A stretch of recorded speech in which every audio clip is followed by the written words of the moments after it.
Hello, everyone. Bonjour à tous. Bonjour à vous tous, amis qui viennent du monde entier. Comment allez-vous? Envoyez-moi votre émoticône préféré dans le chat. C'est agréable d'être ici avec vous, d'échanger avec vous aujourd'hui, de modérer cette réunion et de discuter de la justice climatique. Nous allons parler de ce qui se passe quand on n'arrive pas à s'adapter.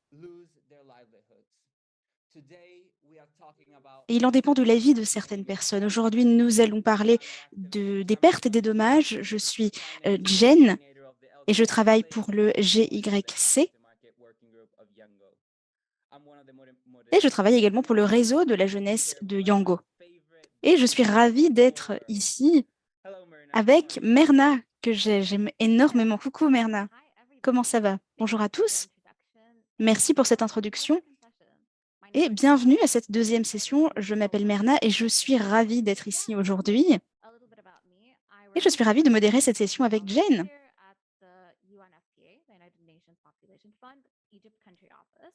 J'ai travaillé au sein des Nations Unies. De mon côté, je me suis concentrée sur le changement climatique et, comme Jane l'a dit, aujourd'hui, nous allons parler des pertes et des dommages.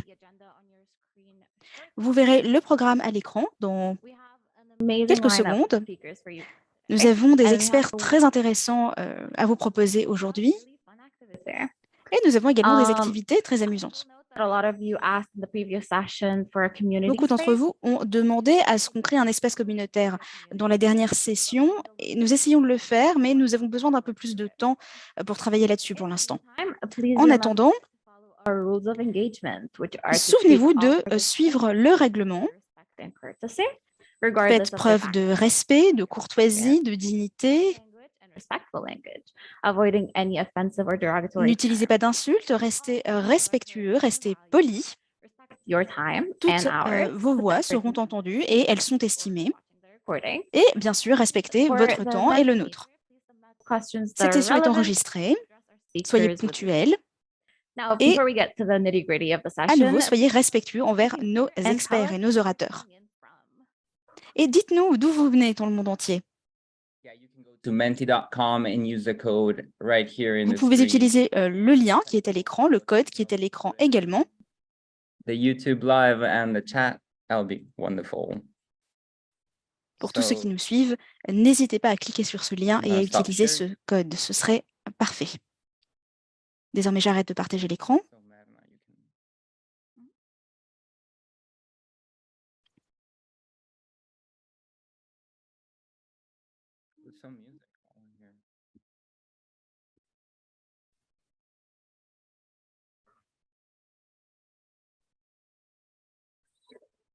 Yeah. Just you and I for a life. Just you and I for a lifetime. Yeah. Just you and I for a life. Just you and I for a life. Just you and I for a lifetime. All right, so a great majority of from Europe right now. Une grande majorité de vous vient d'Europe, visiblement. Voyons si l'Asie peut peut-être battre l'Europe.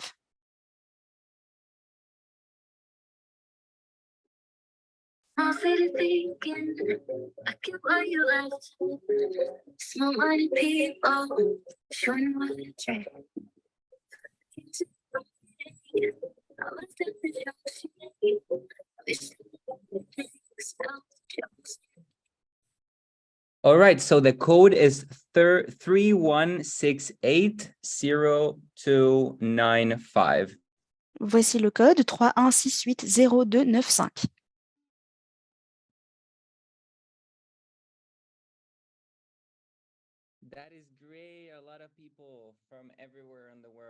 Tant de monde et qui vient du monde entier, c'est magnifique.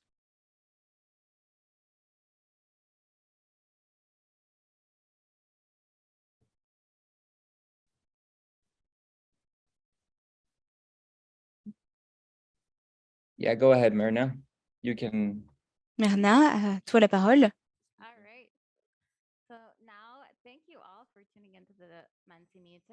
Merci à tous de nous avoir rejoints. Désormais, nous allons donner la parole à notre premier orateur, Ibrahim Mohamed. Il s'agit d'un militant pour le climat. Il est un enseignant également, un enseignant certifié. Il soutient de nombreuses initiatives pour le climat, des initiatives institutionnelles. Il se concentre notamment sur la transition énergétique, l'éducation climatique, la compréhension, la mitigation. At Center for Global Sustainability in the University of Maryland. Ibrahim, please Et go il a ahead. également étudié à l'université du Maryland. Ibrahim, c'est à toi. Merci à tous pour cette belle opportunité. Je suis Ibrahim.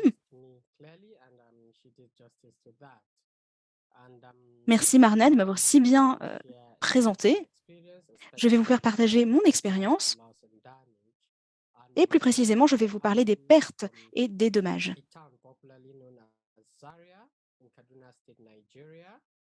Plus précisément, je vais me concentrer sur le Nigeria.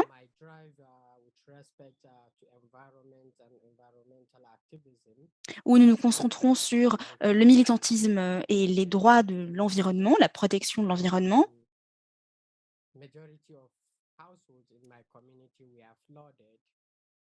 Il y a énormément d'inondations dans ma communauté au Nigeria et de nombreuses familles ont dû déménager, trouver un autre logement.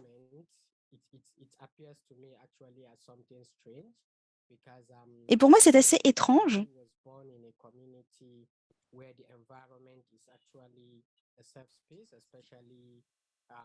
puisque je suis née au sein même d'une communauté où l'environnement est en danger. Il y a beaucoup de verdure au Nigeria plutôt également. Quand j'avais 10 ans, nous avons déménagé et j'ai donc grandi dans cette communauté. Et ça m'a pris des années pour essayer de comprendre tous ces problèmes, quelles en étaient les causes. J'ai fait des recherches et j'ai pu avoir des réponses.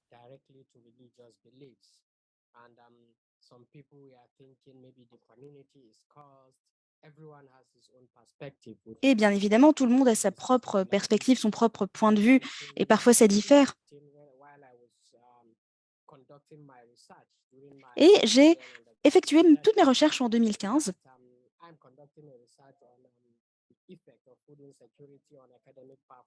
sur les effets de la sécurité alimentaire, et plus précisément dans les écoles.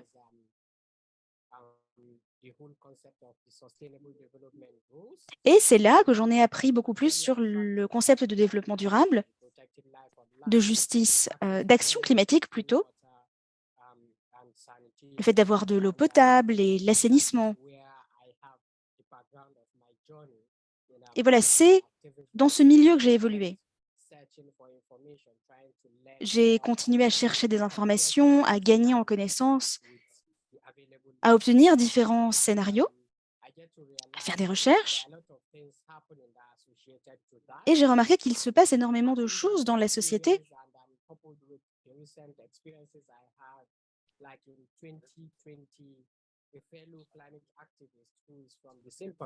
Et en 2020, j'ai rencontré un autre militant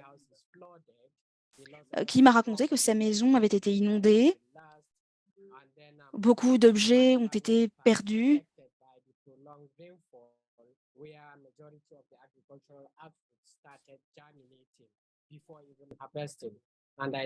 Et d'ailleurs, ma propre famille a été victime d'inondations. Comme vous pouvez l'imaginer, de nombreuses familles ont perdu des objets, leurs propriétés, leurs récoltes également. J'ai pu me rendre à la COP26 par la suite, à Glasgow, j'en ai eu la chance. Et j'ai représenté toute ma communauté. Il y a 8 communautés vulnérables au Nigeria. navigate my way at COP26 until when I was able to find myself at COP27 in Egypt. And prior Malheureusement, je n'ai pu qu'assister à la COP26 et pas aux autres COP. Donc, je me suis rendue à Glasgow, rendue plutôt.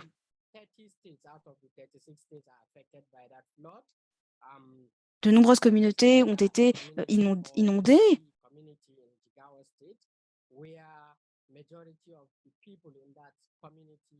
Dans ces communautés, la majorité de la population dépend de l'agriculture.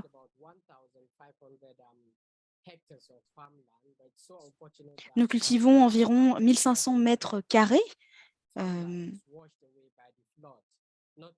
de terrain.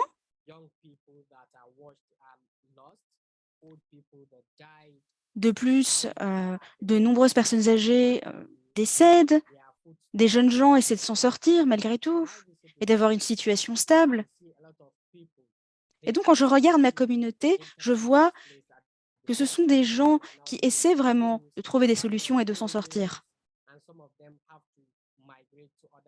Et beaucoup d'entre eux doivent migrer vers d'autres communautés parce qu'ils ont perdu leur foyer, leur propriété, leurs affaires.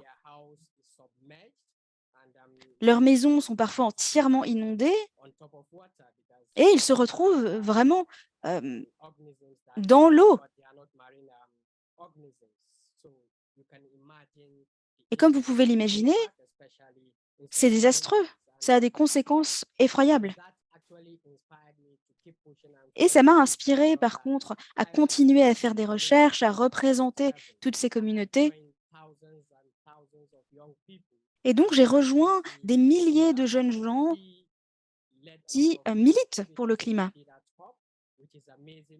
Nous avons mis en place énormément d'activités lors de la COP26. Nous avons parlé des pertes et des dommages. Et ensuite, nous sommes rentrés chez nous et nous avons continué à discuter et à essayer de trouver des solutions.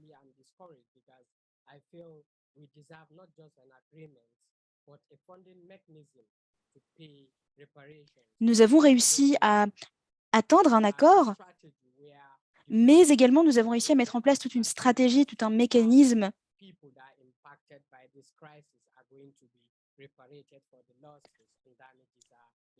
pour venir en aide à toutes ces personnes qui ont subi des pertes et des dommages. Nous sommes motivés, nous nous sommes assis, nous avons continué à discuter et à trouver des solutions. Et je pense que le fonds pertes et dommages est un fonds très important. Et c'est ce dont j'aimerais vous parler maintenant, par conséquent.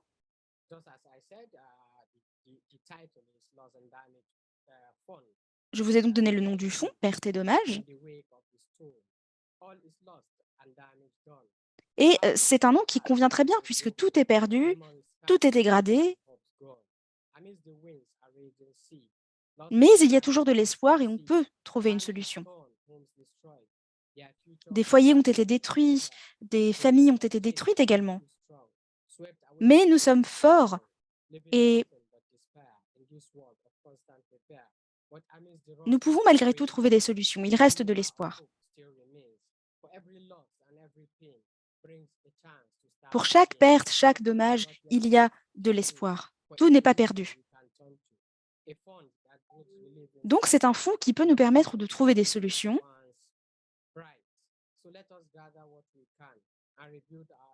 Essayons de continuer sur ce chemin, dans cette direction. Et c'est ainsi qu'un meilleur avenir verra le jour. Et c'est vraiment une lueur d'espoir. Et ça nous permettra vraiment de guérir.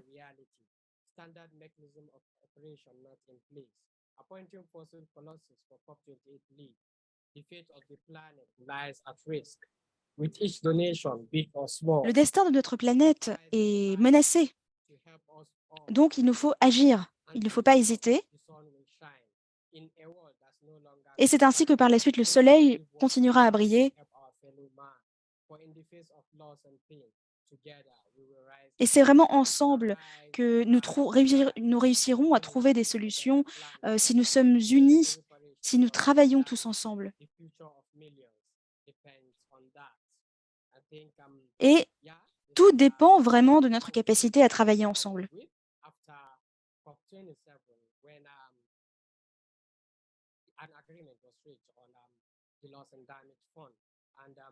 Pour en revenir au fonds pertes et dommages, c'est un véritable combat. Et Jesse David ne peut pas le faire seul.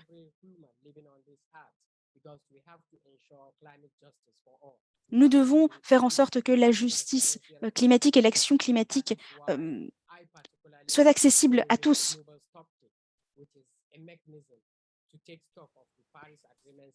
Et c'est bien pour ça qu'il nous faut mettre en place un mécanisme qui respecte l'accord de Paris. Et il nous faut tenir responsables tous ceux qui sont responsables.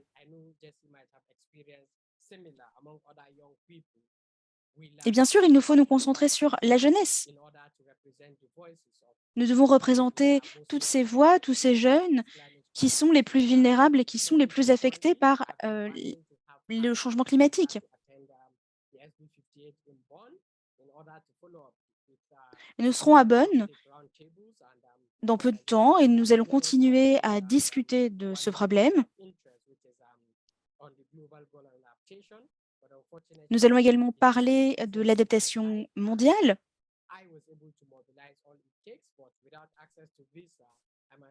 Mais bien évidemment, sans visa, ce sera compliqué. Donc, il y a des défis que nous devons relever.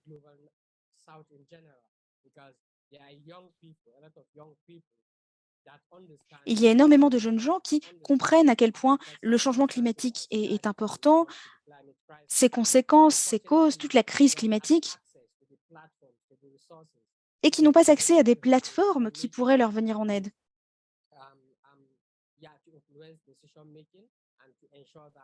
Il faut soutenir tous ces jeunes gens pour qu'ils puissent prendre des décisions plutôt et pour défendre le climat. Merci beaucoup. Merci beaucoup. C'était très agréable d'entendre toute ton expérience, tout le travail que tu as mené, et espérons que ça inspire de nombreuses personnes, de nombreux jeunes. Désormais, je vais partager mon écran.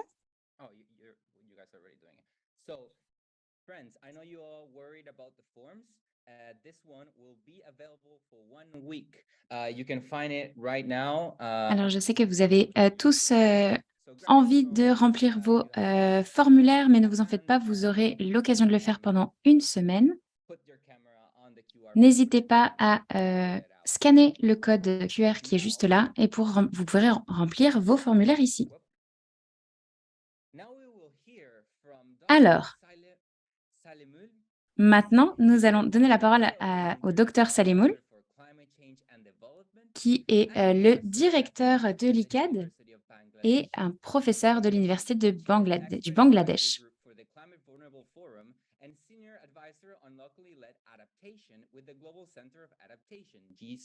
Il travaille également à l'IIED et était l'ancien directeur du groupe de recherche sur le changement climatique. C'est un expert sur le changement climatique dans les pays les plus pauvres et il a coécrit le 3e, 4e, 5e et 6e rapport du GIEC.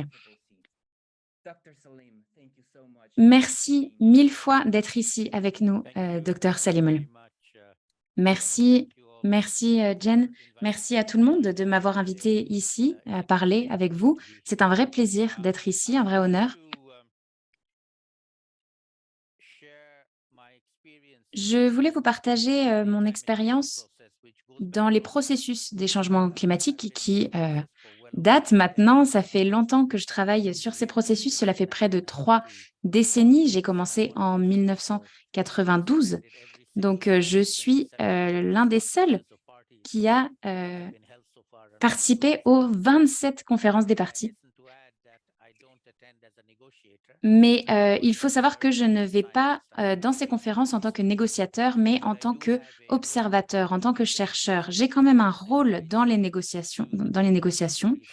Je fais partie du groupe de conseil pour les groupes d'Afrique subsaharienne, mais aussi pour mon pays, le Bangladesh, d'où je parle aujourd'hui. Je voulais vous partager quelques points sur ces sujets de pertes et de dommages. La première chose, c'est qu'en tant que scientifique et en tant que chercheur du GIEC et en tant que directeur du GIEC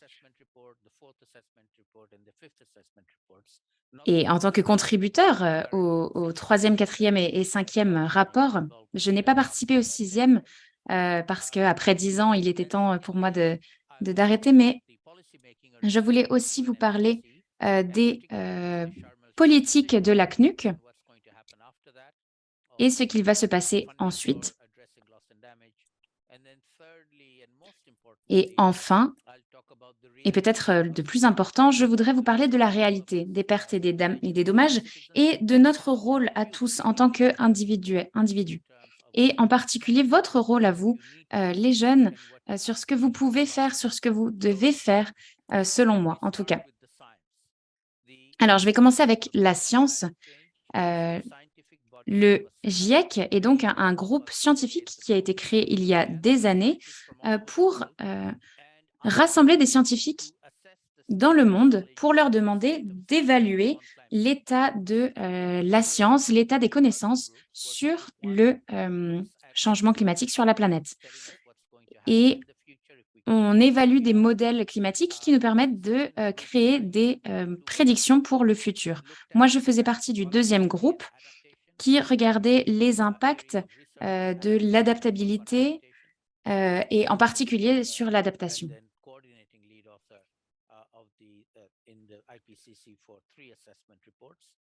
Et donc, j'ai été le coordinateur pour 3 rapports du GIEC. Dans le 3e groupe dans lequel je participais aussi, c'était un groupe de réponse. Qu'est-ce qu'on fait après avoir évalué tout cela? Qu'est-ce qu'on peut faire? À la fin des rapports, il y a toujours une synthèse qui permet de rassembler le travail de ces 3 groupes de travail. Au fur et à mesure des années, le nombre des scientifiques, le nombre des disciplines, le nombre des personnes impliquées dans ces rapports a augmenté. On est désormais des milliers qui travaillons sur ces rapports. Et dans le 6e rapport, il y avait en fait un nouvel aspect qui était l'équité, l'égalité, parce qu'on a décidé que c'était quelque chose de très important pour s'adresser aux problèmes. Les rapports du GIEC sont disponibles gratuitement. Ils sont très denses, cependant, et assez compliqués, sauf si vous avez des doctorats, mais les résumés sont faits pour être accessibles à tous et à toutes. Donc, je vous encourage à lire les résumés. Je vais citer quelques résultats de ce 6e rapport du GIEC qui est important pour cette discussion d'aujourd'hui. La première chose que je voulais noter vient du 1er groupe de travail et c'est quelque chose qu'on a noté l'année dernière lors de la COP de Sharm el-Sheikh. C'est que ceux qui créent ces modèles de climat ont été très clairs et ont dit qu'ils avaient des preuves que le changement climatique dû à l'homme et en particulier aux émissions de gaz dues à l'activité de l'homme est réel. On peut désormais créer le lien entre les activités humaines et le changement climatique.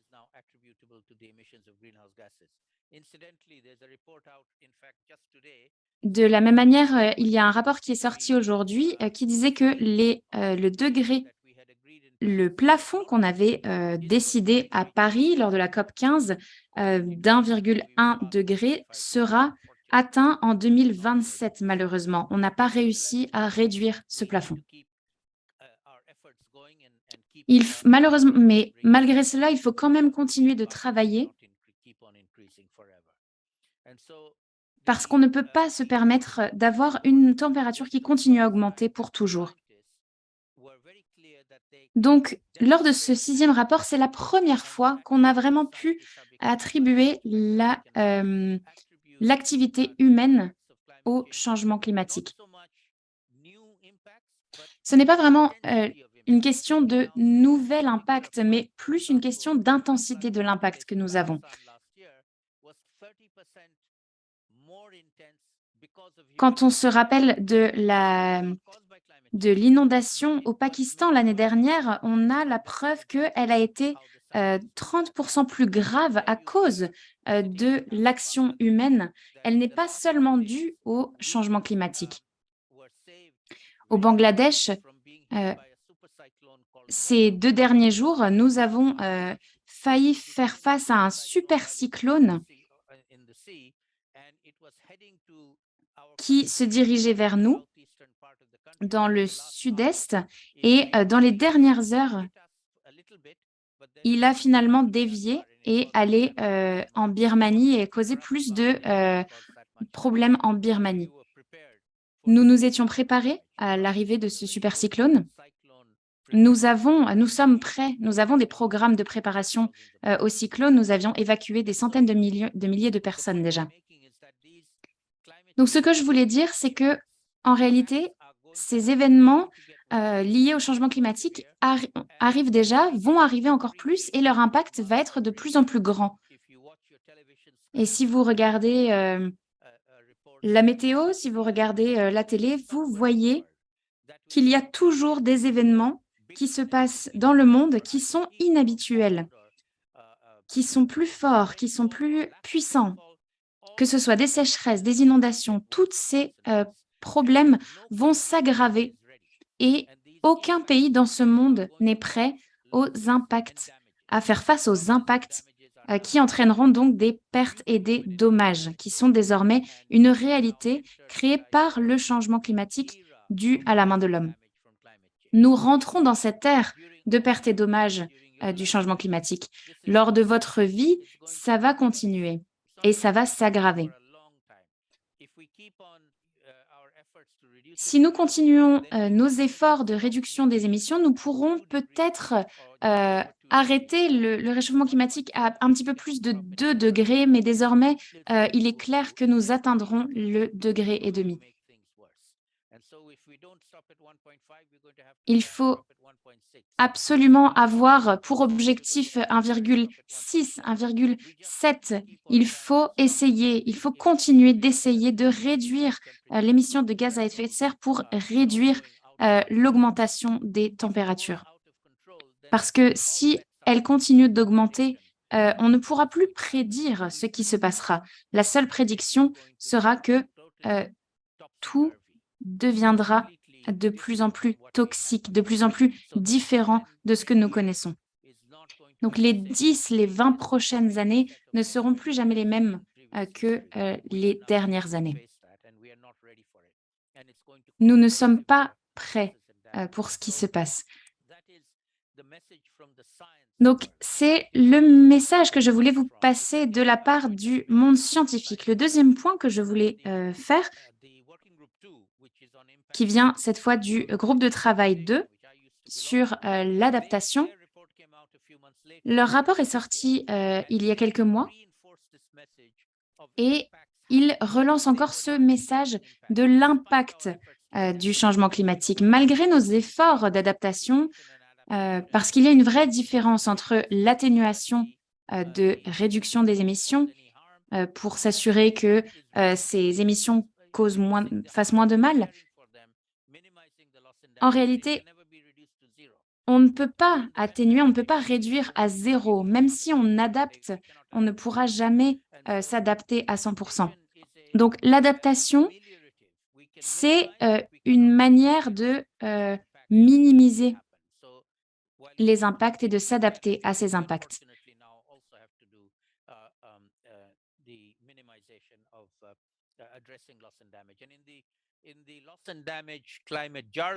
Dans notre jargon de perte et dommages, on utilise certains mots pour décrire les différentes manières de s'attaquer à la aux pertes et dommages. Le premier mot, c'est d'éviter. Et ça, c'est l'équivalent de l'atténuation. Donc, c'est l'idée d'atténuer les impacts des émissions de gaz à effet de serre.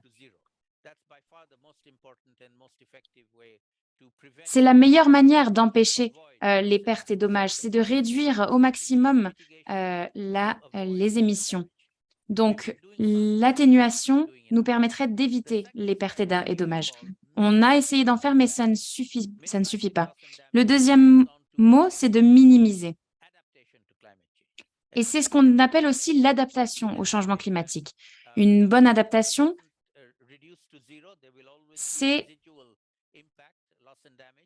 de réaliser qu'il y aura toujours des pertes et des dommages, mais on peut quand même s'adapter au maximum. Et je vais vous donner un exemple de ces 2 derniers jours.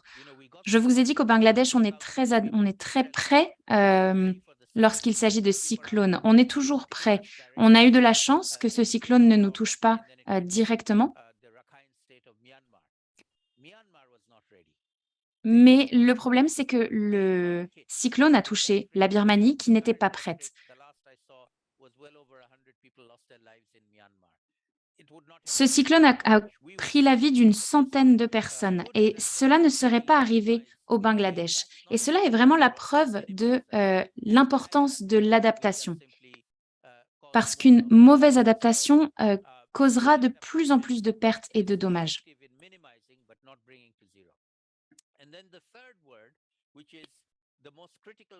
Le troisième mot, qui est peut-être le plus important,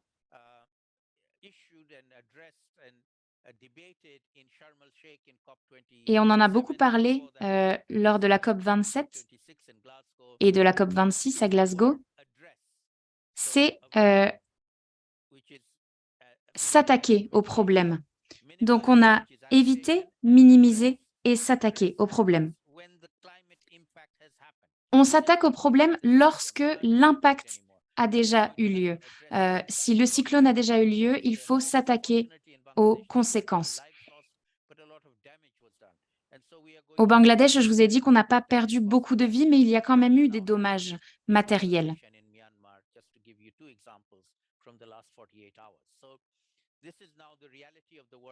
Et c'est désormais la réalité de notre monde. Si vous regardez la télé, vous voyez qu'il y a toujours des choses qui se passent dans le monde.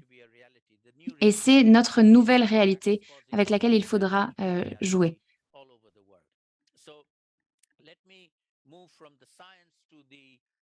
Donc désormais, je voudrais passer, je vous ai parlé de l'aspect de la science, et désormais, je voudrais vous parler de la CNUC.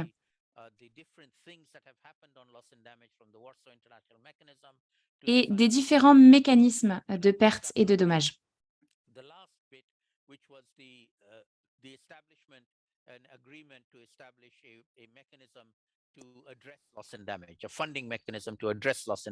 En particulier, un fonds que nous avons enfin réussi à accomplir à Sharm el-Sheikh pour un fonds en particulier de pertes et de dommages. Ces discussions étaient très longues, mais nous avons réussi à lancer ce fonds avec des participants de plusieurs parties du monde. Ces 22 membres ont décidé de se retrouver 3 fois avant la COP28. En réalité, ils se sont retrouvés 4 fois. Vous pouvez suivre leur travail. Elles sont disponibles en ligne, je ne rentrerai pas dans les détails, mais ils sont très actifs et nous aurons leurs résultats à Dubaï en décembre. J'espère que nous aurons des bons résultats pour s'attaquer en réalité avec de l'argent et quelque chose de très concret et pas seulement juste de continuer les discussions. Nous avons besoin d'action parce que si on prend Les activités habituelles de la CNUC, cela prend 3, 4, 5 COP avant d'atteindre des actions. Nous n'avons plus le temps. Je les presse, je les incite à prendre des actions. En tant que membre des comités, je leur dis, vous allez être responsables de lancer quelque chose lors de la COP 28 et pas seulement de dire, nous allons faire quelque chose. Donc, j'espère vraiment qu'on va réussir à voir des différences, mais cela va être très difficile. Mais je garde espoir, je garde toujours espoir qu'on verra des différences lors de la COP 28. Avant de finir, je voulais quand même vous parler d'une troisième zone qui, pour moi, est la plus importante, qui est en réalité, qu'est-ce que nous, en tant qu'individus, pouvons faire. Et je voudrais vraiment vous inviter tous et toutes à penser à votre rôle, à notre rôle. Et je parle souvent aux jeunes, je suis professeur des universités, je travaille avec des étudiants et je leur dis qu'à partir de maintenant, à partir de cette année, votre citoyenneté de cette planète, sur cette planète Terre, est plus importante que votre citoyenneté nationale, peu importe votre pays. Vous êtes des citoyens de la planète Terre. Et c'est une urgence planétaire. C'est un problème à l'échelle planétaire qui aura besoin de réponses à l'échelle de la planète. Nous avons bien sûr les dirigeants du monde entier qui sont ici et qui nous disent oui, nous allons faire des choses, mais en réalité, ils ne font rien, ils ne font pas assez. Ils parlent beaucoup, mais ils n'agissent pas assez. Ils nous disent qu'ils vont agir, mais en réalité, ils ne le font pas et on ne peut pas compter sur eux. Il faut continuer de les pousser, mais il va falloir qu'on s'organise nous-mêmes. Et je vois que les jeunes le font, je vois que les jeunes s'organisent et se mettent tout devant et se lancent. Alors, il y a 3 choses que vous pouvez faire. Vous pouvez vous engager dans ces problèmes, que ce soit n'importe quelle partie, la justice climatique, l'atténuation, quelque chose qui vous tient à cœur. Choisissez un sujet et apprenez au maximum. Malheureusement, tous les sujets sont difficiles. On peut évidemment essayer de les simplifier, mais on ne peut pas les sursimplifier. Il faut comprendre et il faut connaître ces sujets. About one particular aspect of the problem. And the second thing I would say is don't just study the problem, study the solution to the problem. There are many, many solutions all happening all over the world.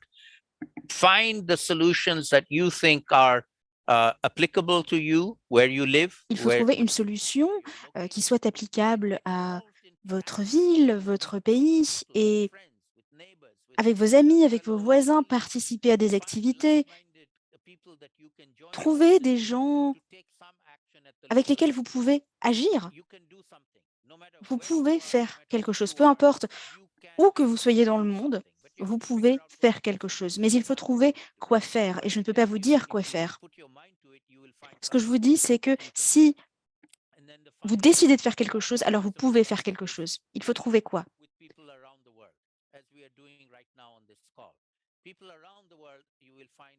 Également, liez-vous avec les citoyens du monde entier, comme on le fait en ce moment lors de cette réunion.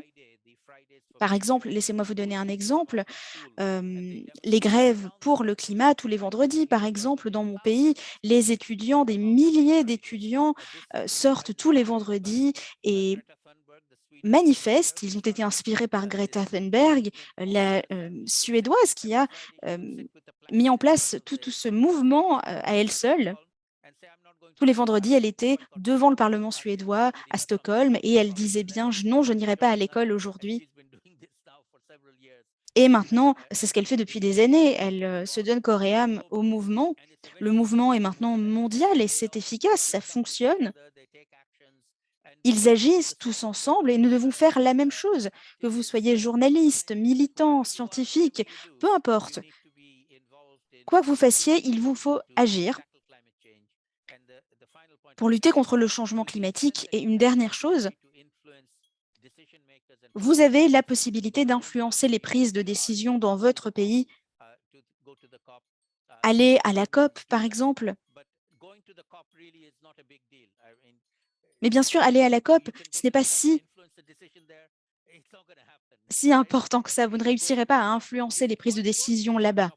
Bien sûr, ça en vaut la peine d'y aller si vous en avez la chance. C'est toujours très intéressant, mais vous ne réussirez pas à influencer les décisionnaires là-bas. Ils ne vous écouteront pas, vous n'aurez même pas la possibilité de leur parler.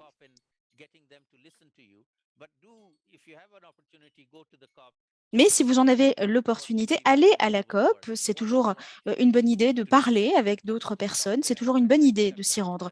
Je vais arrêter maintenant. Je pense que j'ai beaucoup parlé. Merci à tous de m'avoir écouté. Honestly, hold on.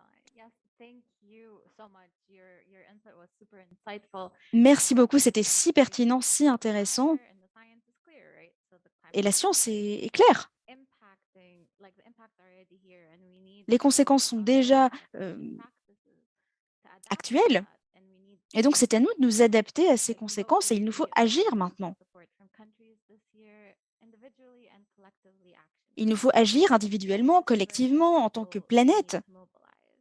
Et la population doit se mobiliser. Désormais, je vais partager mon écran.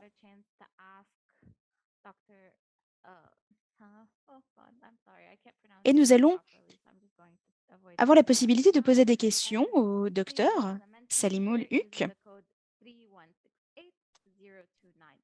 Vous pouvez vous rendre sur Internet et utiliser le code 31680295. Salim, vous pouvez m'appeler Salim. Merci beaucoup.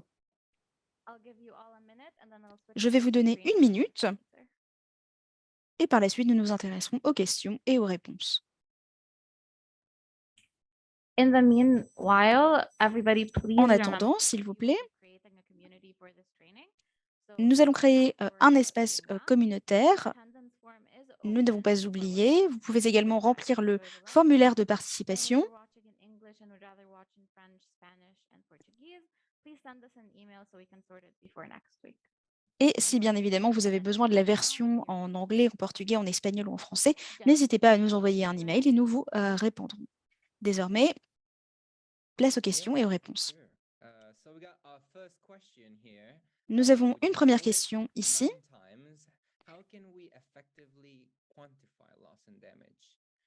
Comment pouvons-nous quantifier de manière efficace les pertes et les dommages? Vous avez été nombreux à voter sur cette question. Quantifier les pertes et les dommages, particulièrement lorsqu'il s'agit d'événements extrêmes, les cyclones par exemple, les tornades, ce n'est pas compliqué. On le fait depuis toujours, depuis même avant le changement climatique. À chaque fois qu'il y a un événement, on calcule les pertes et les dommages. Il y a juste une petite nuance à faire sur la terminologie. Pourquoi est-ce qu'on dit pertes et dommages? Eh bien, c'est parce qu'on n'a pas le droit d'utiliser les termes responsabilité et compensation dans la CNUC. Les États-Unis et les pays les plus développés ne nous autorisent pas à utiliser cette terminologie. C'est vu comme étant tabou. Voilà, ce sont des mots qu'on n'a pas le droit d'utiliser. Donc, perte et dommage, c'est un euphémisme. Et ça veut dire... Ça fait donc référence aux deux termes que j'ai cités précédemment. Et qu'est-ce que c'est exactement les dommages? Eh bien, il n'y a pas de définition précise. Pourquoi? Parce que la manière dont on obtient des accords lors de négociations, eh bien, c'est en ayant des définitions. Et parce qu'on manque de définitions, alors chaque personne peut décider, tiens, c'est ce que ça veut dire pour moi. Donc, ne pas avoir de définition, c'est une manière d'avoir des résultats. Revenons-en aux pertes et aux dommages. Parlons des pertes. Quand on parle de perdre quelque chose, eh bien, c'est quelque chose qu'on ne peut pas récupérer. Quand on perd la vie, on ne peut pas récupérer la vie. Si on perd de l'argent, on ne peut pas récupérer cet argent. Par contre, pour les dommages, si une maison est détruite, une route est détruite, alors on peut les reconstruire. Voilà, ce sont les deux termes que nous utilisons, perte et dommages. Oui, donc la nature a de la valeur et c'est des plus importants. Voici la prochaine question. Comment la barrière de la langue entre les scientifiques et la population générale peut être dépassée?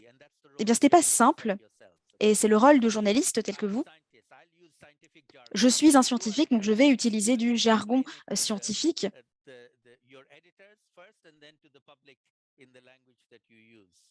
Et de votre côté, vous expliquerez ça de manière plus journalistique à votre patron, par exemple. Et quand on me pose la question, qu'est-ce que sont les pertes et les dommages, et que je parle de compensation, alors on me dit, mais pourquoi ne pas utiliser ces termes-là? Pourquoi ne pas dire ça tout simplement? Mais nous n'avons pas le droit d'utiliser ces deux termes. Par la suite, on leur explique et ils comprennent enfin pourquoi on ne peut pas utiliser ces deux termes. Dernière question. Qu'est-ce qu'il faut mettre en place à la COP 28 pour que le fonds pertes et dommages soit efficace? Selon moi,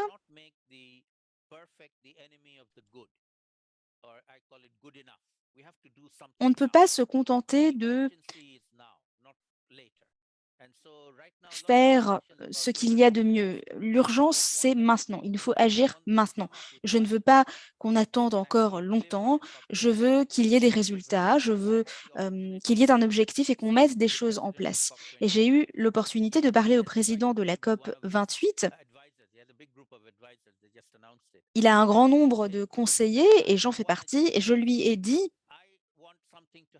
je veux que quelque chose soit mis en place lors de la COP 28.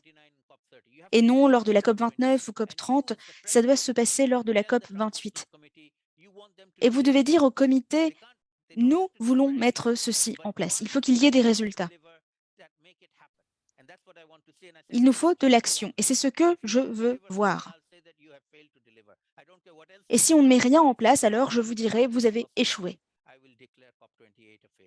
Voilà, pour moi, la COP 28, ce sera un véritable échec si on ne met rien en place.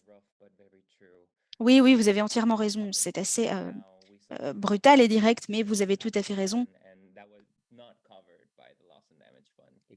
Par exemple, tout ce qui s'est déroulé au Pakistan, ça n'a pas été couvert par le fonds pertes et dommages.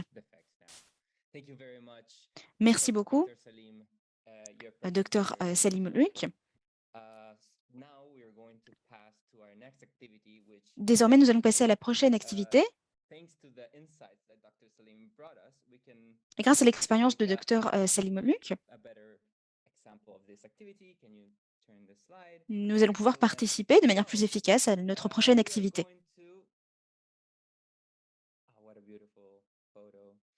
C'est une belle photo. Prochaine diapositive. Voici l'activité pour aujourd'hui.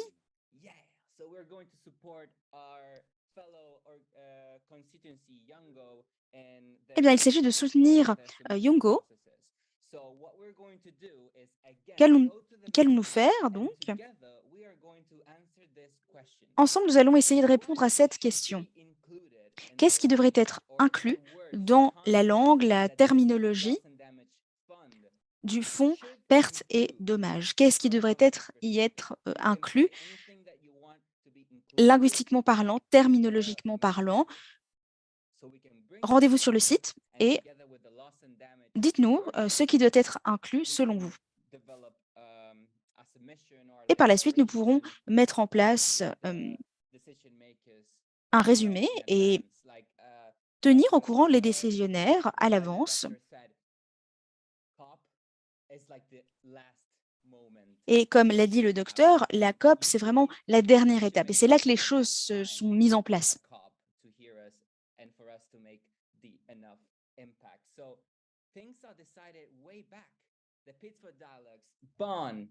And then COP, like those processes are as important or even more important if we want to. Et il nous faut vraiment.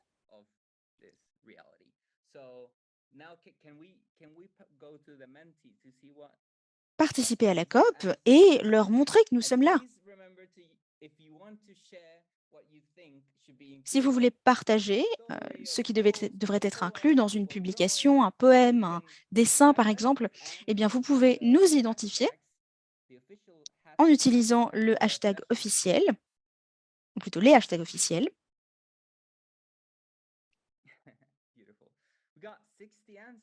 Nous avons 63 réponses déjà, 65 maintenant, et les réponses continuent à arriver. Je pense que Sam, qui travaille pour le fond, va être ravi.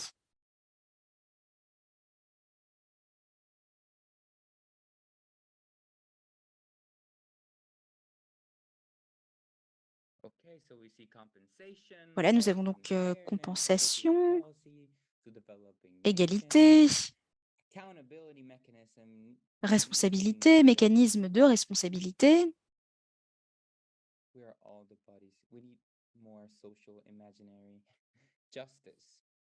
Nous avons les termes imagination sociale, justice.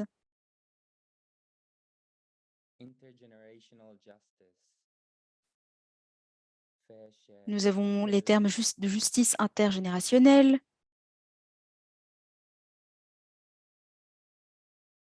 Justice seems to be the running theme here. There's a lot of justice. Voilà, c'est visiblement le sujet qui regroupe tous ces termes, le concept de justice.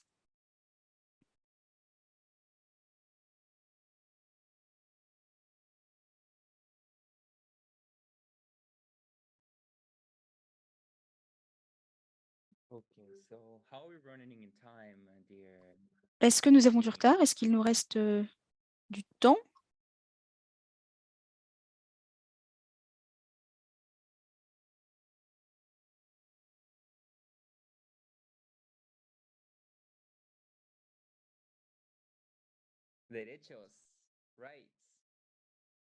Les droits, oui aussi.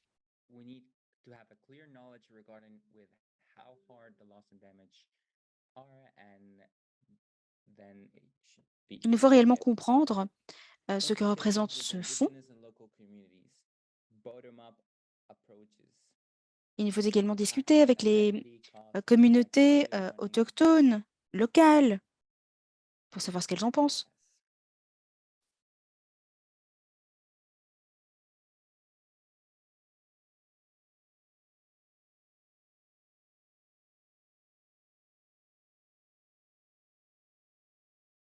Thank you all so much. Merci à tous.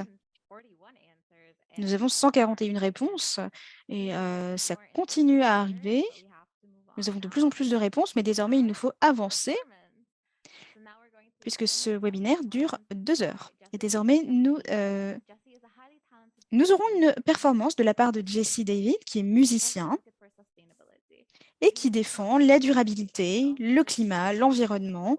For driving change and raising Et selon lui, la musique, c'est un véritable outil pour mettre en place du changement. As an alumnus of the Nairobi Summer School on Climate Il a Justice, étudié à he Nairobi. gained valuable insights into the challenges posed by climate change. He strongly believes in the Et importance il comprend réellement quels sont les défis posés par le changement climatique. Et il croit réellement que c'est grâce à la jeunesse que nous pourrons répondre aux besoins du changement climatique. Bonjour à tous, est-ce que vous m'entendez? We can hear you loud and clear. Oui, on t'entend. Merci. Je suis JC David. Je suis un militant pour le climat et mon outil est la musique. Et je pense que c'est vraiment en utilisant la musique qu'on peut créer du changement. Donc vous pouvez utiliser vos talents, tout ce qui vous intéresse pour transmettre un message et défendre ce qui vous intéresse. Donc je vais vous chanter une chanson. Et c'est une chanson qui décrit tout ce qui se passe dans le monde actuellement et qui s'intéresse à comment trouver des solutions. Et le but est également d'amplifier les voix africaines. J'espère que cette chanson vous plaira.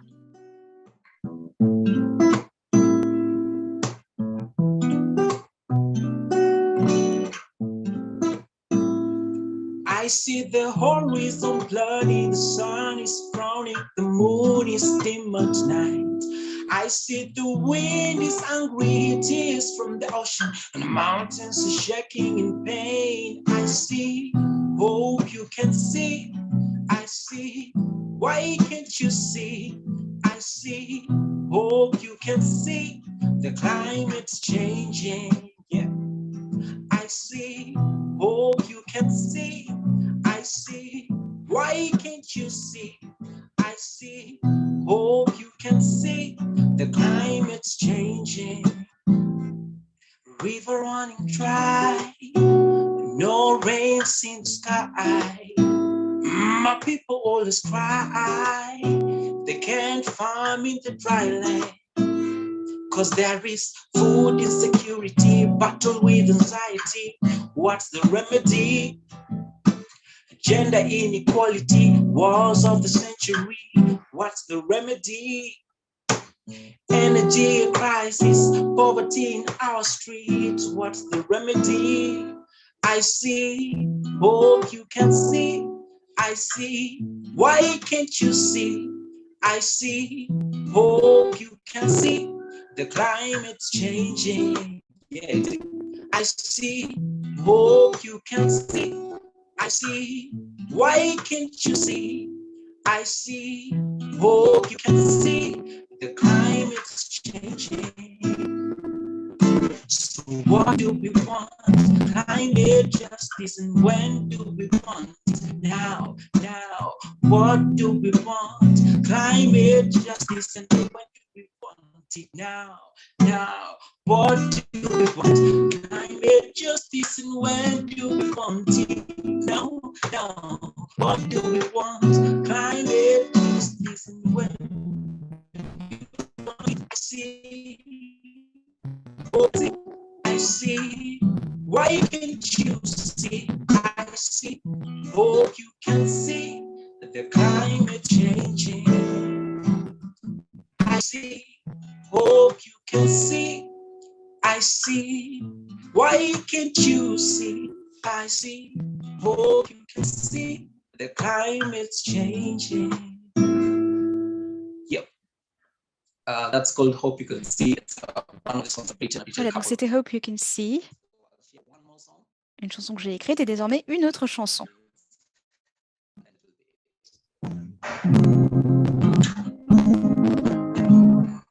It's called No Planet B. It means we don't have any other planet.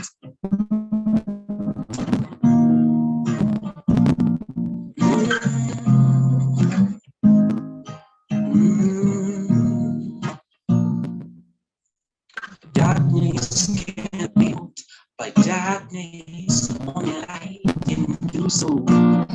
Pain cannot be removed by hate, only love can do so. Without today, there is no tomorrow. Action today, we don't want to drown in sorrow. Cause climate changing, temperature rising, from mine and also body. There is no time to wait. Let us all take a stay. Yeah. There is no time to wait. Let us all take a step. Cause we can try better.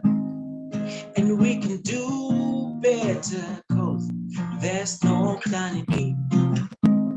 There's no planet B. Cause we can try better. And we can do better. There's no planet B.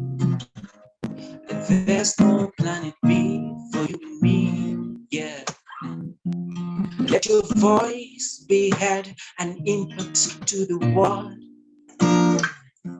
The change I want to see is inside me. Let's believe and take an action. Take an action. Let's take an action. Take an action. Cause we can try better. And we can do better. There's no planet B. There's no planet B. Cause we can try better. And we can do better, cause there's no planet B. There's no planet B for you and me. Cause you can try better, and you can do better, cause there's no planet B. There's no planet B for you and me. Yeah. Thank you guys. That's the time I had, the songs that I've Merci à tous. Voilà, c'était tout le temps que j'avais. Et le but est vraiment de vous appeler à agir et de pousser les jeunes gens à créer du changement et à agir. Merci beaucoup. Merci beaucoup, Jessie. C'était incroyable. Vraiment, c'était super. Merci beaucoup. Désormais, nous allons faire une pause de 5 minutes. Oui, oh mon sang, j'en ai presque pleuré, c'était magnifique. Allez vous chercher quelque chose à boire ou dégourdissez-vous les jambes dans le jardin ou chez vous. Nous avons besoin d'une petite pause. Nous avons besoin de digérer tout ce que nous avons appris aujourd'hui et nous pouvons revenir dans quelques minutes. Voilà, à dans 5 minutes.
Remember to hug your mom.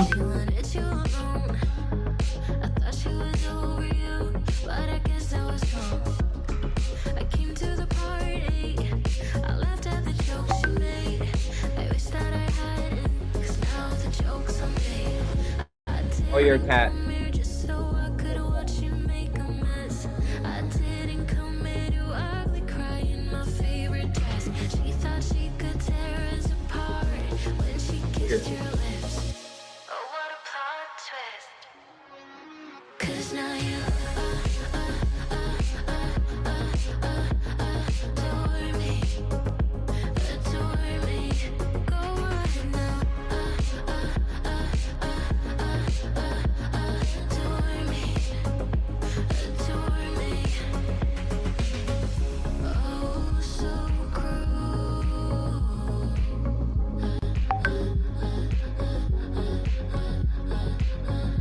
Sending hugs to Ecuador and all the youth there.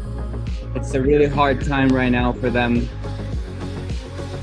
Our government has fell down.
All right.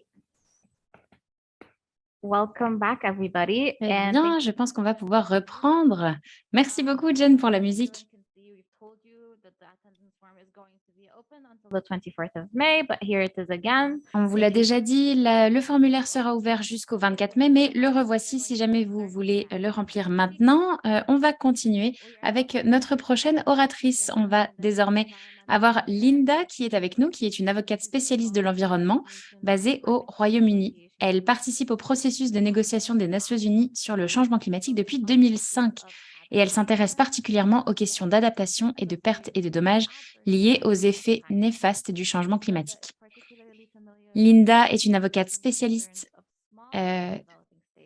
qui s'intéresse en particulier aux petits États insulaires en développement et les pays les moins avancés en matière de changement climatique. Elle les soutient en leur fournissant des conseils juridiques et des politiques stratégiques. En plus de ça, Linda enseigne le droit et de l'environnement au niveau post-universitaire et a organisé un certain nombre de sessions de formation aux techniques de négociation pour un large éventail de pays en développement en Afrique, dans les Caraïbes, dans le Pacifique et en Asie du Sud-Est.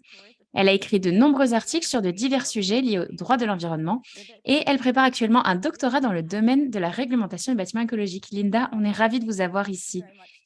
Merci beaucoup. Merci à Oxford de m'avoir invitée. Ça va être si difficile de suivre après ces deux premières interventions, ce panel. Je vais partager mon écran parce que je fais partie de ces personnes qui arrivent avec des présentations PowerPoint. Donc, je vous demande quelques petites secondes. Let's put it into slide mode. Great. Kia ora, I have the great pleasure of joining you from the large. Voilà, alors je vous rejoins aujourd'hui du Pacifique du Sud. Je suis dans les îles Cook. Je les aide dans leur processus de changement, d'adaptation au changement climatique.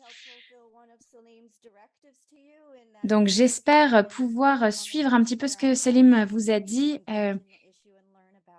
L'idée d'apprendre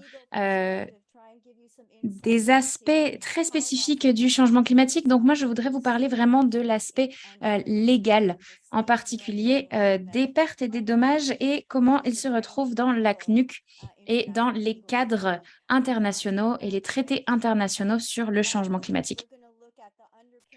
On va regarder les fondements des pertes et dommages dans la CNUC, comment est-ce qu'on a commencé, les dispositions institutionnelles et la gouvernance. On verra également où nous en sommes aujourd'hui, l'opérationnalisation du réseau de Santiago, le financement des pertes et des dommages et la mise en place des modalités de financement et d'un fonds lors de la COP27. Alors, comment est-ce qu'on a commencé? Ça a commencé en réalité il y a longtemps, en 1991, lors de la proposition de Vanuatu dans le Pacifique.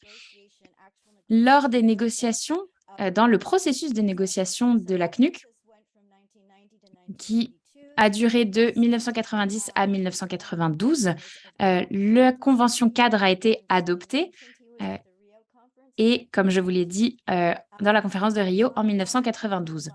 Donc, Vanuatu, c'est le nom de l'Alliance des petits États insulaires qui a été créée lors de ce processus de négociation, a créé une proposition. Et cette proposition devait faire partie d'un mécanisme d'assurance prévu dans le projet de texte de la Convention. Et l'idée, c'était de créer un fonds international pour le climat. Et donc, voici, on y est 30 ans plus tard. Et d'avoir un ensemble d'assurances internationales distinctes pour fournir une assurance financière contre les conséquences de l'élévation du niveau de la mer. Lors de la constitution de la réserve d'assurance, les parties devaient notamment prendre en compte des éléments, entre autres les modalités de financement de cette réserve d'assurance, les types de pertes qui devaient être couvertes et comment évaluer les pertes dues à l'élévation du niveau de la mer, ainsi que la limitation du montant de l'indemnisation. Donc voilà quelques points sur lesquels le comité travaille en ce qui concerne les arrangements de financement de pertes et de dommages. Donc ça, c'est une proposition qui date d'il y a 30 ans, donc vous imaginez bien que cela prend du temps pour que le droit international évolue. La dernière partie de cette proposition, c'était vraiment était axée sur le financement qui disait que les pays développés devaient financer la réserve sur la base d'une formule inspirée de la Convention complémentaire de Bruxelles en 1963 sur la responsabilité civile dans le domaine de l'énergie nucléaire. Donc, l'équation était basée sur quelque chose qui existait déjà. C'était donc 50% sur la base du PIB du pays, donc de sa capacité à payer en réalité, et 50% sur la base du niveau des émissions de CO2 de ce même pays. Donc, en réalité, de leur responsabilité associée à l'impact des émissions de gaz à effet de serre. Alors, le seul vestige véritable de ce langage sur l'assurance se trouve à l'article 4.1 de la CNUC, qui dit que dans la mise en œuvre des engagements énoncés dans le présent article, les parties prennent pleinement en considération les actions nécessaires au titre de la Convention, y compris les actions liées au financement, à l'assurance et au transfert de technologies pour répondre aux besoins et préoccupations spécifiques des pays en développement, découlant des effets néfastes des changements climatiques et ou de l'impact de la mise en œuvre des mesures de riposte, en particulier. Et là, il y a une liste de pays A à I qui sont les pays qui sont les plus vulnérables au changement climatique de manière géographique. Et cette liste inclut également des pays dont l'économie dépend de revenus basés sur la production ou l'export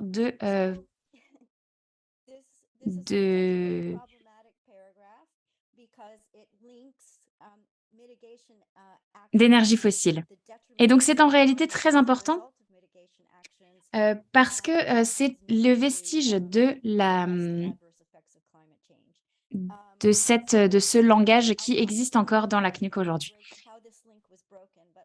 Je vais donc vous parler de comment ce lien s'est un peu cassé, mais avant cela, dans la Convention, on parle de la responsabilité des pays eux-mêmes pour la création de cet impact et quelle est la responsabilité des États sur les autres États.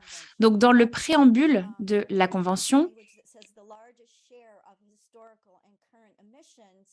on a le fait que la plus grande partie des émissions mondiales historiques et actuelles de gaz à effet de serre provient des pays développés. La nature globale du changement climatique appelle à une réponse internationale et on sait que comme l'a dit Salimul, pour s'adresser au changement climatique, nous devons être des citoyens de la Terre. Les États ont le droit souverain d'exploiter leurs propres ressources. Nous avons ce mot ici de responsabilité de veiller à ce que leurs activités menées dans les limites de leur juridiction ne causent pas de dommages à l'environnement d'autres États. Donc, il y a vraiment cette idée de lier la responsabilité et les dommages. C'est vraiment inclus au sein de la Convention, dans le langage même de la Convention. Et le préambule rappelle aussi qu'un certain nombre de résolutions de l'Assemblée générale des Nations unies sur les effets négatifs possibles de l'élévation du niveau de la mer sur les îles et les zones côtières. Donc, lorsqu'on prend cet aspect légal du changement climatique, c'est très important de comprendre que ces idées ne sont pas nouvelles. L'objectif de la Convention en elle-même, c'est que les pays réduisent leurs émissions de gaz à effet de serre dans un cadre de temps qui nous permet de nous adapter. On a entendu Salim qui nous a dit que dans les prochaines 5 à 10 années, on verra déjà la température augmenter, donc on aura déjà dépassé la limite qu'on s'était fixée à la COP 15. Les principes de la Convention regardent également la responsabilité, parce qu'on a tous une responsabilité de protéger le système climatique, mais il faut reconnaître que certains pays sont plus capables ou ont plus la capacité, en tout cas, de le faire que d'autres. Et cette idée est très importante, surtout dans le débat en ce qui concerne la justice climatique.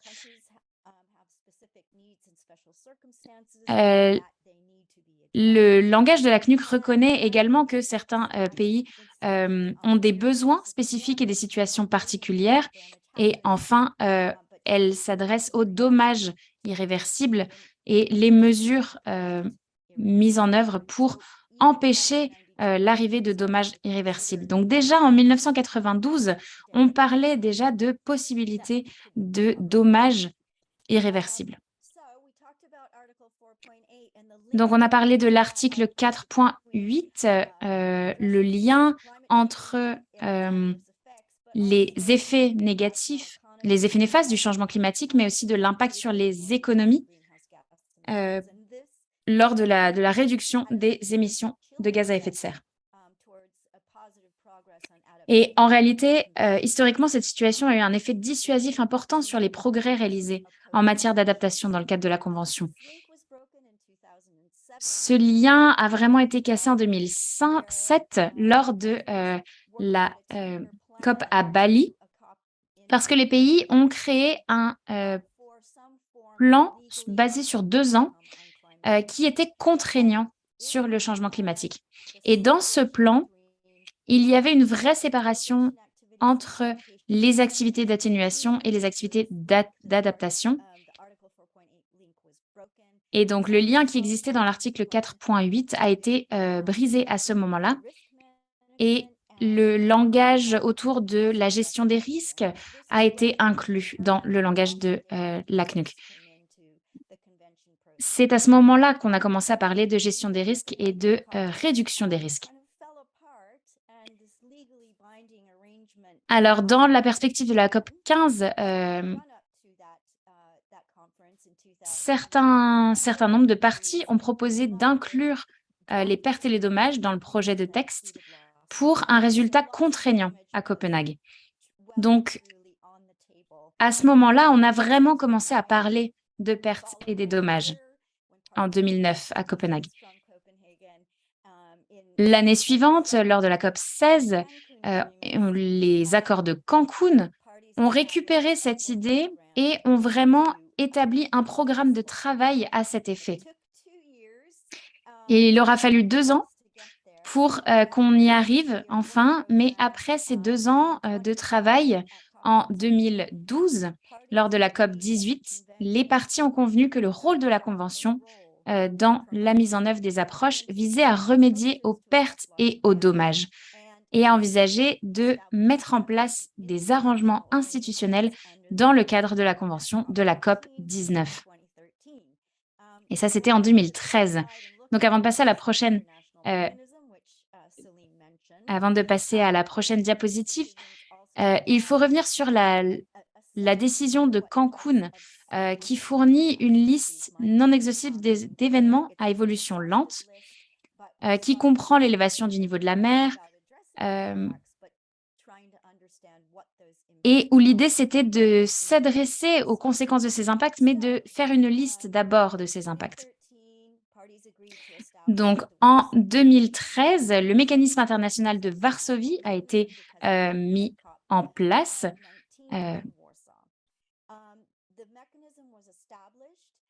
Et l'idée était de remplir le rôle de la Convention dans la promotion de la mise en œuvre d'approches qui visent à remédier aux pertes et aux dommages. Donc, le rôle de la Convention a été écrit en 2012 et mis en place en 2013. Les 3 fonctions de ce mécanisme sont liées au rôle de la Convention. Donc, c'est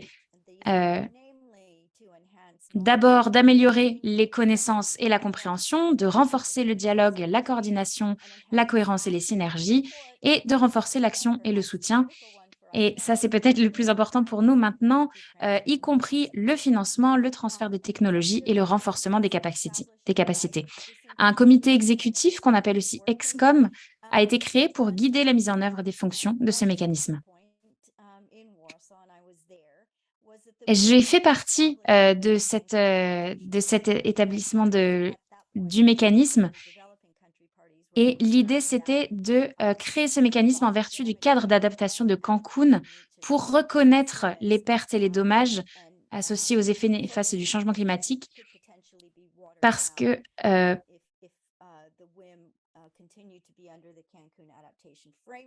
il fallait absolument continuer d'utiliser ce cadre d'adaptation de Cancun pour permettre au pays d'être plus à l'aise avec cette idée d'adaptation, de pertes et de dommages et de reconnaissance de responsabilité.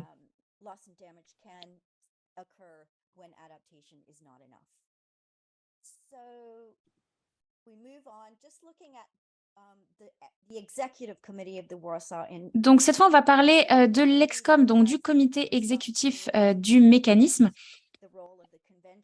qui a été donc mise en place pour mettre en œuvre la convention. Il y a donc 20 membres, 10 membres de pays développés et 10 membres de pays en développement qui se réunissent au moins 2 fois par an. L'idée, c'est de guider la mise en œuvre du mécanisme de Varsovie grâce à 5 axes de travail stratégiques.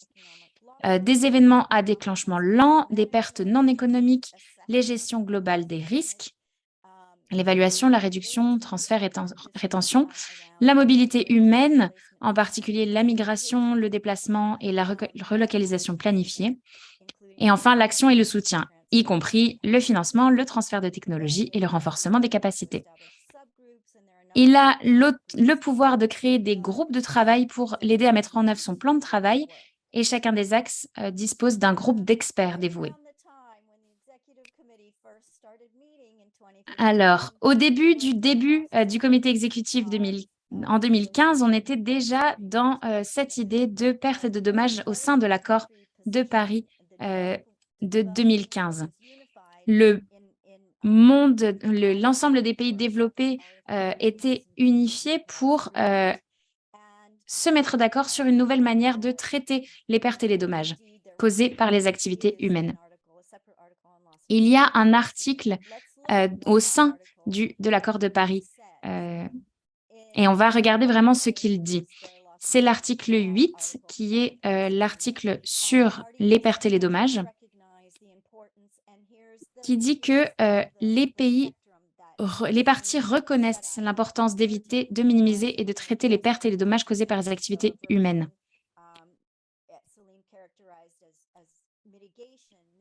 Ici, on parle vraiment d'atténuation, de minimiser les pertes et les dommages.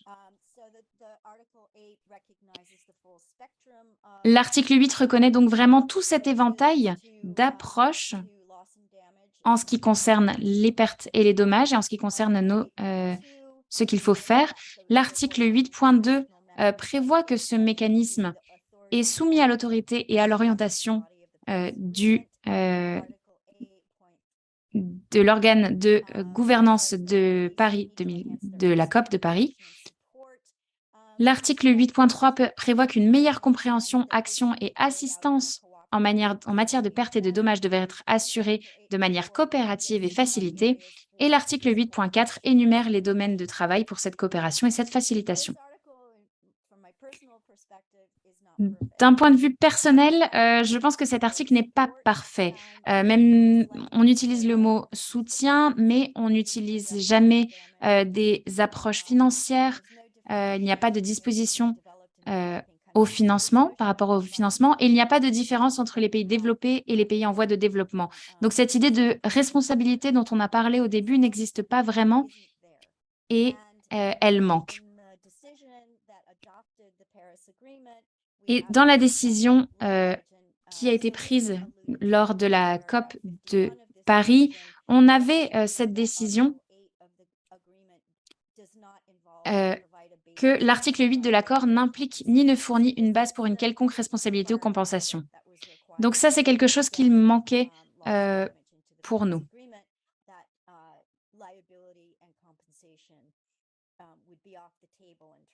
C'était donc à ce moment-là qu'on a dit qu'il a été décidé que les responsabilités et l'indemnisation ne seraient pas sur la table. Ça nous a pris 3 ans pour que l'accord de Paris décide de comment mettre en place cet accord de Paris. Nous allons reparler de l'article 8. Et grâce à cet article, désormais, on peut établir un compte-rendu, chaque pays peut établir un compte-rendu sur les pertes et les dommages. Et ce système de compte-rendu a donc été mis en place grâce à l'accord de Paris. Parlons également du bilan mondial qui a lieu actuellement. Et ce bilan mondial nous permet de savoir si on s'en sort bien ou pas, si on respecte les objectifs de l'accord de Paris. Voilà, donc cet article 8 a été élargi, étendu sous l'accord de Paris. Que s'est-il passé?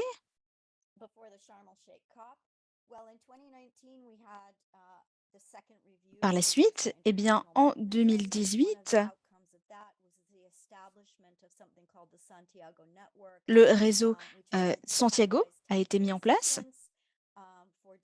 et ce réseau permettait de mettre en place des fonds pour les pays en voie de développement qui ont besoin de ces fonds.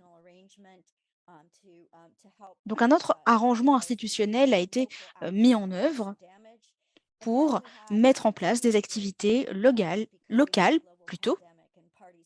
Par la suite, la pandémie a eu lieu.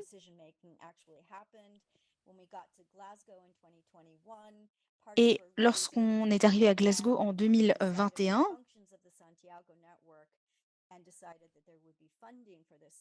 eh bien, il a été décidé que ce réseau Santiago serait financé, qu'il y aurait des fonds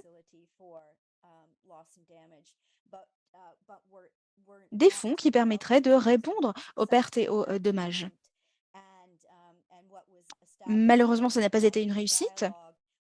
Et par la suite, le dialogue Glasgow a été mis en place pour continuer à débattre des arrangements et des fonds qui pourraient répondre aux pertes et aux dommages. Donc, on est toujours en train d'en parler, toujours en train d'essayer de trouver une solution. Ensuite, en 2022, il y a eu un autre essai. Cette fois-ci, ça a été une réussite. Nous avons réussi à mettre en place des arrangements, des fonds pour répondre aux pertes et aux dommages.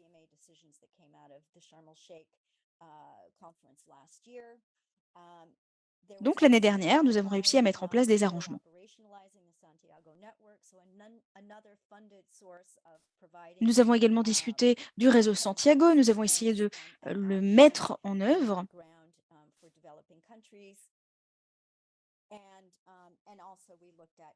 Et notamment pour les pays en voie de développement. Que se passe-t-il donc cette année? Eh bien, nous aurons une continuation du dialogue Glasgow.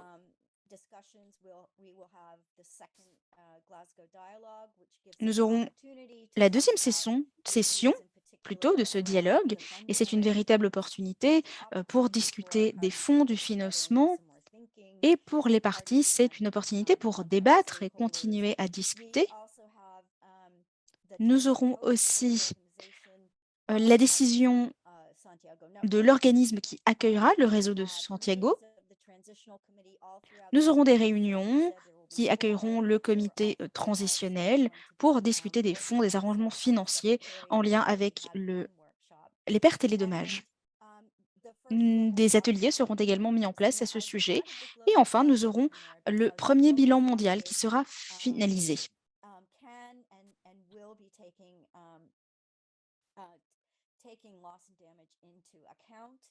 Et ce bilan mondial prendra en compte le fonds des pertes et dommages. Et on devrait réussir à reconnaître qu'il y a bien évidemment eu des pertes et des dommages. Du moins, c'est mon point de vue. Je pense que ce sera une réussite. Voici mes dernières diapositives.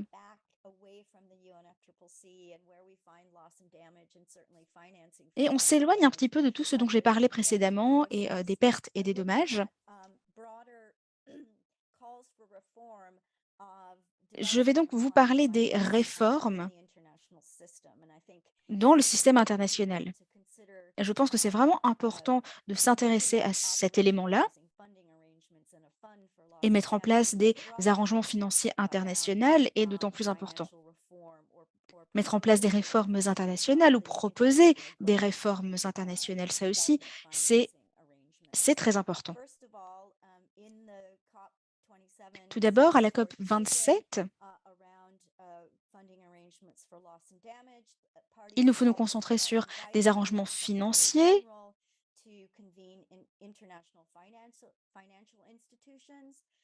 Et il nous faut également inviter le secrétaire général des Nations Unies pour qu'il puisse pousser les institutions financières internationales à identifier les meilleurs moyens de fournir tout ce financement pour répondre aux besoins liés aux pertes et aux dommages.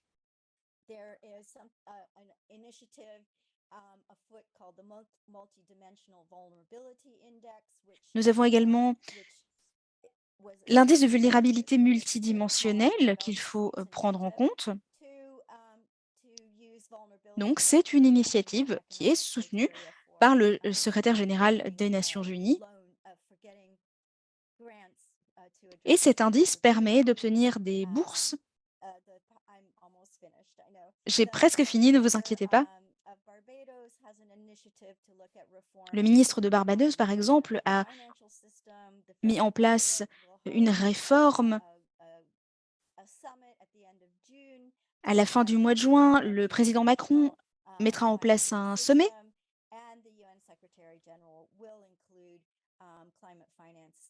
Et le secrétaire général des Nations Unies parlera du climat lors du sommet sur l'ambition climatique. Voilà, c'est simplement que vous sachiez ce qui se passe dans le monde en termes de financement, en termes de changement climatique. Et le but, c'était d'avoir une vision un peu plus étendue. Merci à tous de m'avoir écouté, merci de votre attention et j'espère que vous avez trouvé cette approche assez juridique intéressante malgré tout. Voilà, je vais arrêter de partager mon écran et je serai ravie de répondre à vos questions. Merci beaucoup. C'était très intéressant.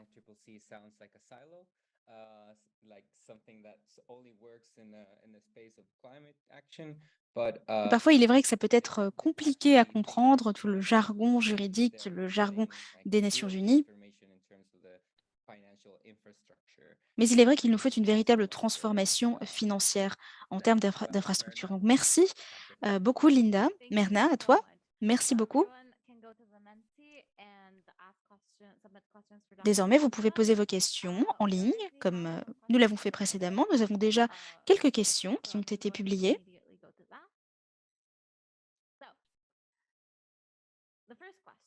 Voici la première question.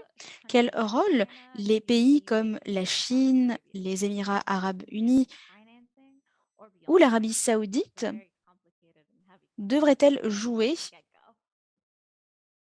en termes de pertes et dommages?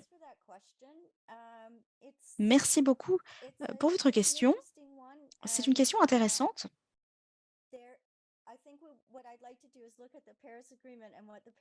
Tout d'abord, j'aimerais me concentrer sur l'accord de Paris et sur ce qu'il dit sur le financement.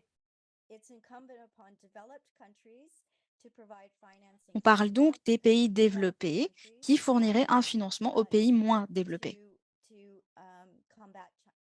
pour que ces pays puissent combattre le changement climatique.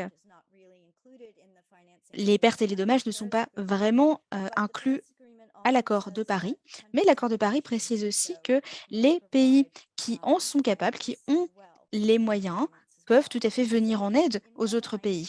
Donc, selon moi, ces provisions de l'accord de Paris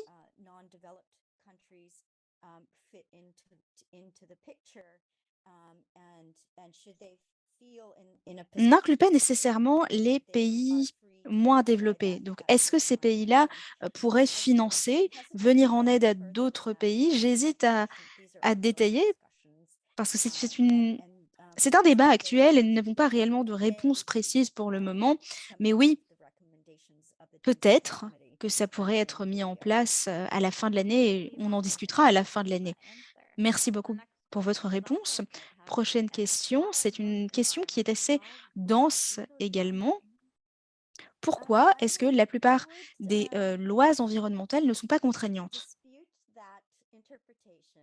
Alors, je ne suis pas entièrement d'accord avec cette interprétation. Je pense qu'il nous faut nous concentrer sur le droit international et le droit national. Les comparer et faire en sorte de bien comprendre qu'ils sont différents. La plupart des systèmes nationaux ont des droits environnementaux contraignants. Donc, au niveau national,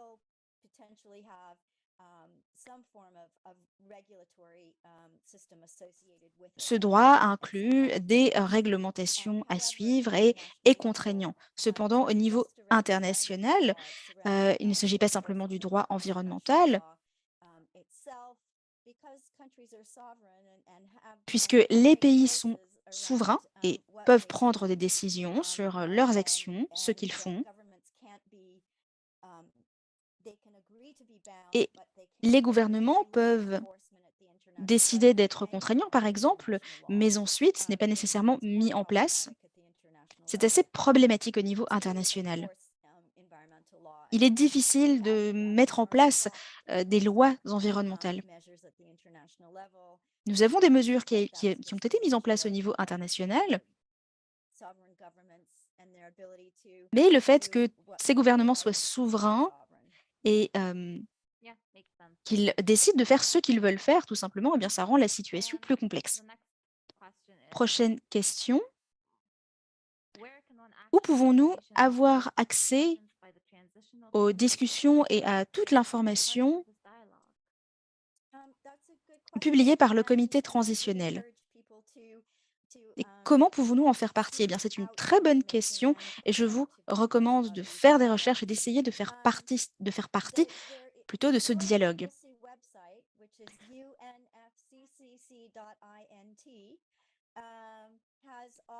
Vous pouvez vous rendre sur le site unffffc.int et vous y trouverez toutes les informations nécessaires. Ça prend parfois du temps avant que les comptes rendus et les rapports ne soient publiés, mais le comité transitionnel ainsi que les ateliers sont retransmis en direct sur le site. Et vous pouvez d'ailleurs trouver tous ces enregistrements sur YouTube. Vous pouvez avoir accès aux documents, aux résultats des réunions. La semaine prochaine, le nouveau comité transitionnel aura lieu. Donc, il y aura un enregistrement de la séance plénière. Donc, vous pouvez regarder cette session. Vous ne pourrez pas intervenir et participer, mais vous pouvez tout à fait regarder l'enregistrement. Vous aurez accès à tous les documents. Et ensuite, lorsqu'il y aura un compte rendu, eh bien, vous aurez la possibilité d'avoir accès à ce rapport sur le site que j'ai mentionné auparavant. Dernière question. Quels sont les mécanismes de financement pour le fonds pertes et dommages? Selon vous, est-ce qu'il s'agit plutôt d'un fonds basé sur des bourses ou sur des prêts? C'est une très bonne question. C'est une question à laquelle le comité transitionnel cherche à répondre. Il nous faut nous concentrer au paysage actuel, au paysage financier actuel.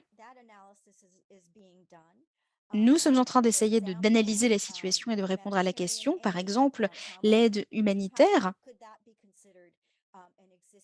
devrait-elle devrait-elle être considérée comme faisant partie du fonds pertes et dommages? Donc, il y a des choses que nous ne savons pas nécessairement encore pour l'instant. Et le comité transitionnel travaille là-dessus, cherche à répondre à ces questions. Ensuite, est-ce qu'il y aura des bourses ou des prêts? Eh bien, à nouveau, c'est quelque chose dont on parle. La plupart des pays les plus développés cherchent à obtenir des bourses et ils souhaitent que le fonds soit basé sur l'obtention de bourses. Mais bien sûr, il nous faut savoir et nous concentrer sur quel montant, quel budget avons-nous. Il faut aussi prendre en compte la vulnérabilité, ce type de problème, d'enjeu. Voilà, donc il y a énormément de questions auxquelles il nous faut répondre, des questions internationales. Et je pense que tout ce que j'avais rédigé sur ma dernière diapositive, eh bien, ça peut vous être utile pour répondre à vos questions. Et tous ces événements peuvent nous être utiles. Merci beaucoup. Oui, c'est toute une procédure assez complexe. C'est difficile à naviguer et à comprendre tout ce qui se passe exactement. Désormais, Jen, c'est à toi pour la dernière activité.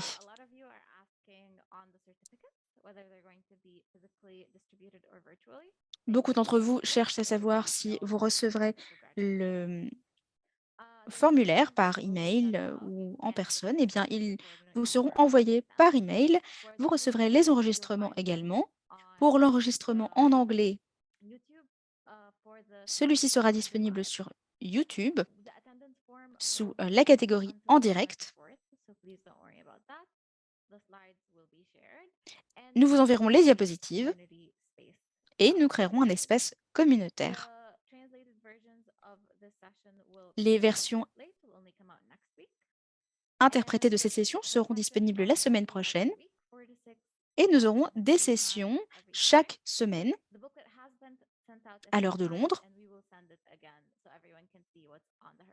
Et nous continuerons à vous envoyer l'emploi du temps pour que vous sachiez à quoi vous attendre. Désormais, Jen, à toi. Merci beaucoup, Myrna.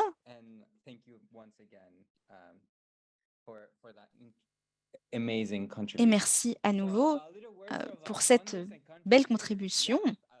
Désormais, j'aimerais vous parler des donateurs et des contributeurs. J'aimerais remercier l'Université d'Oxford, l'école Smith pour avoir financé notre programme. Également le fonds Van Houten, qui sont des partenaires incroyables. Et également, merci énormément à Echo Interpreters qui nous permet d'avoir l'interprétation de ces sessions.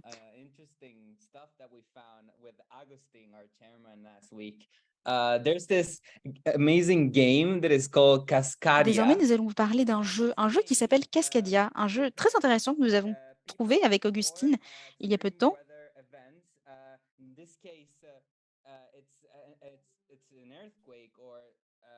Donc ce jeu est basé sur un tremblement de terre ou un cyclone, par exemple. Dans ce cas-là, c'est un tremblement de terre. Et le but est de survivre à ce genre de situation urgente. Donc je vais demander à l'équipe technique de vous envoyer le lien sur YouTube et je vous encourage à aller jouer à ce jeu Cascadia. Donc c'est vraiment amusant, on s'est bien amusé avec Agostine la semaine dernière. Désormais, notre prochaine session, nous allons avoir une session sur la résilience et l'adaptation le 31 mai, dans 2 semaines donc.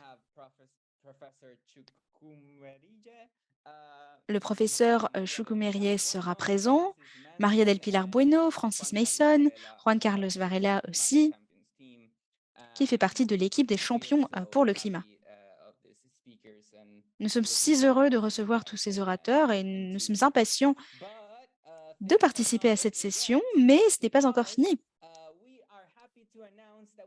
Puisque nous sommes heureux d'annoncer que nous avons mis en place et nous avons commencé à recevoir des candidatures pour les volontaires qui souhaitent apparaître dans le livre de l'action pour le climat de 2023. Donc nous allons plutôt vous faire partager un code QR. Voilà, c'est une activité bonus. Vous avez des devoirs à faire. Et le but est de partager tout ce que vous avez pensé, ressenti sur le fond, perte et dommages dans une publication, votre story, un poème ou un dessin, tout ce que vous souhaitez. Puis vous pouvez utiliser le hashtag GYC, Loss and Damage Fund, Global Youth Training 2023 et vous pouvez télécharger ce que vous souhaitez télécharger grâce au code QR.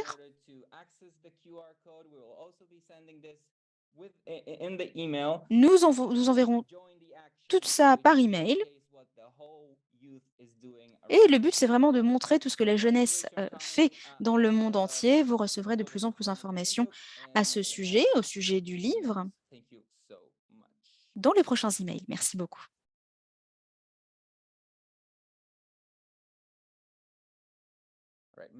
Some last words from your side? Thank you so much, Des mots de everyone. conclusion, Myrna. Merci à tous et à toutes d'avoir été ici. J'espère que vous avez apprécié cette session, que vous avez appris beaucoup de choses. Merci à nos panélistes, merci aux musiciens, merci à tout le monde qui était ici. Je vous retrouve dans 2 semaines. J'espère que vous apprécierez les activités qu'on vous propose.